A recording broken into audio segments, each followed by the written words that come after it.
नमस्कार।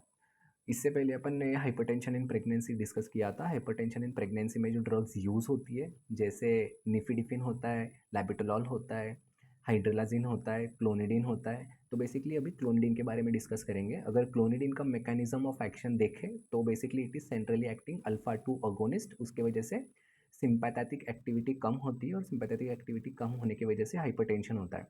तो other uses of clonidine is basically it is use in ADHD and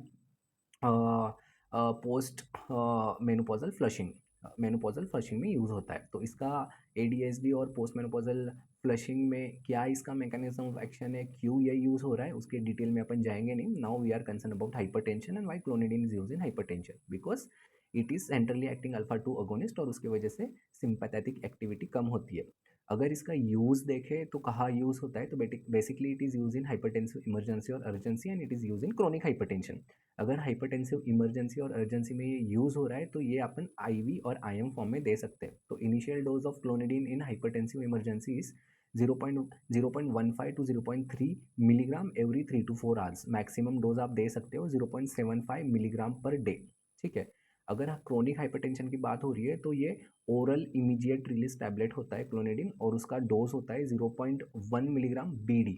0.1 milligram BD ये आप weekly interval पे, आप हर वीकली इंटरवल पे 0.1 मिलीग्राम पर डे से आप बढ़ा सकते हो। मान लो स्टार्टिंग में आप 0.3 मिलीग्राम बीडी दे रहे थे, फिर एक हफ्ते के बाद वापस पेशेंट फॉलोअप में आ रहा है, still his BP is high, तो ऐसे केस में आप 0.2 मिलीग्राम बीडी कर सकते हो, नहीं तो फिर और नेक्स्ट वीक में आप इसका डोज बढ़ा सकते हो। तो ऐसे केसेस में maximum dose is 0.2 to 0.6 milligram per day. 2 divided dose BD में देना होता है। ये इमीडिएट रिलीज टैबलेट होता है, बीडी में देना होता है। अगर साइड इफेक्ट देखें इसका, क्लोनिडीन का अगर साइड इफेक्ट देखें तो बेसिकली ये ड्राइनेस ऑफ माउथ कॉज करता है, उसको बोलते हैं xerostomia, dryness of mouth and contact dermatitis भी ये कर सकता है। अगर क्लोनिडीन का जर्नल कंसिडरेशन देखें तो क्लोनिडीन के जर्नल कंसिडरेशन में ये आईएम अगर दे रहे हो तो अनडाइल्यूटेड फॉर्म में देना है, डाइल्यूट करने की कोई ज़रूरत नहीं है। अगर आईवी फॉर्म में दे रहे हो तो dilute 10 ml of normal saline में आप डाइल्यूट करके आईवी फॉर्म में पुश करके आप दे सकते हो। अगर आपको क्लोनिडीन स्टॉप करना है तो इसको टैपरिंग टैपरिंग डोज में, टैपरिंग फॉर्म में स्टॉप करना है।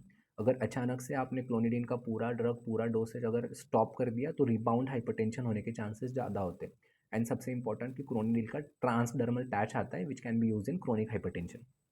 Thank you.